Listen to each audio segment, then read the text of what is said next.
Salut les copains, si je vous dis Cabernet Franc et que je vous rajoute des noms de terroirs comme Grandmont, Clos Nouveau, Buzardière, Pemulot, Galichet, Bretèche, Malgagne, ah ça commence à venir pour certains. Et qu'en fait je vous rajoute que ces terroirs devraient être les premiers crus et crus classés de l'appellation Bourgueil. Ben voilà, cette appellation exceptionnelle avec ces grands terroirs qui font des vins énormes mais qui sont noyés dans une seule appellation générique, Bourgueil. Comme si en Bourgogne, Richebourg s'appelait Bourgogne Rouge. C'est sûrement l'explication du déficit d'image de cette appellation où les pseudo-amateurs de vin croient qu'il n'y a que des petits vins de soif. Alors que les grands vignerons comme Pierre Gauthier, Xavier Courant, Bertrand Galbrin, Laurent Herlin, les frères Duvaux du domaine du Rochoir et la chevalerie cultivent et vinifient des cuvées exceptionnelles avec des vieillissements sur certains millésimes supérieurs à 20 ans, particulièrement dans les terroirs argilo-calcaires. Mais aujourd'hui, à Bourgueil, c'est pas des vignerons comme les autres qu'on va aller voir. Aujourd'hui, c'est la vendange des copains.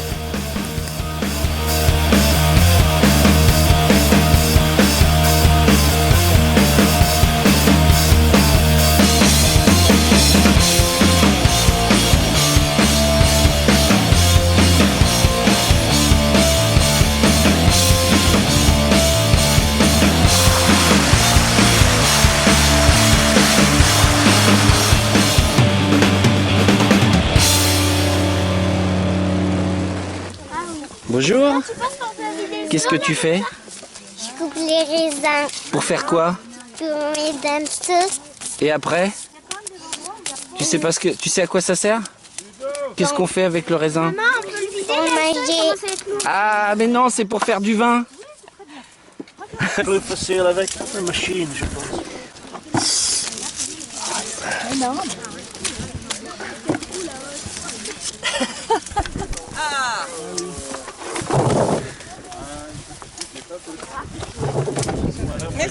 Ah bah tiens pendant que tu y es. Mais oui, Là, tiens, grappe à grappe, hein. C'est bon, merci. Oui, c'est ça. Là, chez Ludo aussi, c'est pareil. Vous étiez toutes vertes. Vous étiez au chômage pratiquement ici. Là, attendez, il faut voir aussi un peu la qualité de la main-d'œuvre. Hein. Bonjour Abel. On est à la vigne du Vaud, on est en train de vendanger. Est-ce que tu es content? Salut le veau. Alors, le kolkhoz Kalizi Manicourt, c'est quoi? Ah, mais c'est exactement ça. C'est quoi? C'est quoi? C'est un groupement de... Très vivace. Est-ce que tu peux expliquer? Oui, ça. Ah non, ça s'explique pas, ça. Ah, ça très bien. Monsieur. Ouais, bah faut enquiller ces rangs-là. Comme ça, au retour, il y en aura 6 au retour et ça fera la vieille vigne. Abel, c'est quelqu'un ça? Alors Jean-Claude, Oui. Abel il veut pas expliquer ce que c'est le kolkhoz. Alors explique. Qui, que, quoi, où, comment? Vous prenez une bande de bons copains qui aiment bien le bon vin, qui se retrouvent par un heureux hasard à faire un bon repas, un beau midi au bord de l'eau et qui disent « Quand on aime le vin, pourquoi ne pas en faire ?» Et donc on achète une vigne. Et après, une fois qu'on a une vigne, on est comme des couillons, faut s'en occuper. Et donc on continue, et ben ça fait maintenant quand même 7 ans qu'on taille, qu'on plante, qu'on récolte, qu'on vinifie, et qu'on fait un vin, mais c'est plus du vin, c'est du nectar. D'accord. Alors là, en fait, les vendangeurs, ils mettent la vendange dans les seaux, on les met dans les hottes et ça va directement dans les barriques, c'est ça? Nous égrappons directement dans les barriques, comme il se faisait autrefois. Avec des mains délicates. Avec des mains délicates qui égrappent pour séparer le grain de la rafle. Et des égrappeurs de grande qualité, puisqu'on a choisi le QI des égrappeurs en fonction de la qualité de l'égrappage. Et là, il faut des doigts de fée. Maintenant, nous nous Une apercevons rotation que nous aurions incessante. monté un petit clandé. On aurait été moins emmerdés. On aurait mis un drapeau rouge à l'entrée de l'égrappoir, mesdames et messieurs, bonsoir. Donc là, vous êtes en train d'enlever le... Vous faites quoi là, monsieur Nérisson là? Eh bien écoutez, nous enlevons ces rafles et nous gardons juste simplement les grains que nous n'écrasons pas, que nous passons à travers notre petite grille. afin de démarrer cette petite cuvaison qui sera dans les barriques, hein, comme vous avez pu le voir. Et nous allons fermer les barriques après. Une fois la cuvaison finie, nous soutirerons, nous presserons et nous remettrons en barrique, mais dans d'autres barriques évidemment. Ce sera une autre histoire.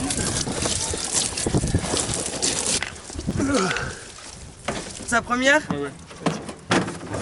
Bascule devant. Ouais. D'accord. Est-ce que je peux pas faire attends, on n'y est pas. C'est chaud, je vais le faire. C'est en ordre.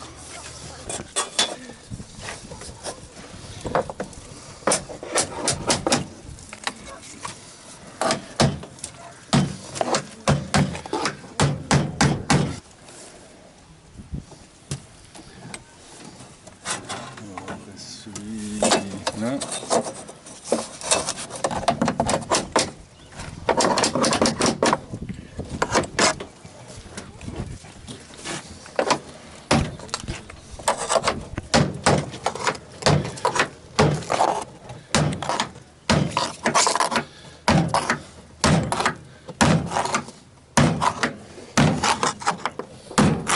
À force d'aller par mon pavillon, je m'en vais sarcler mon cœur qui est de vigne, qui à côté d'où chante avion.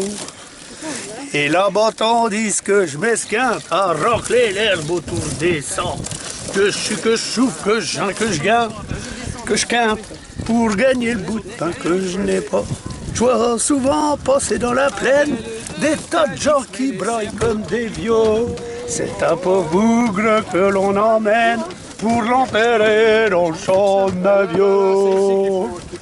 J'en ai dit vu de ces enterrements, j'en ai dit vu depuis le temps que je pioche.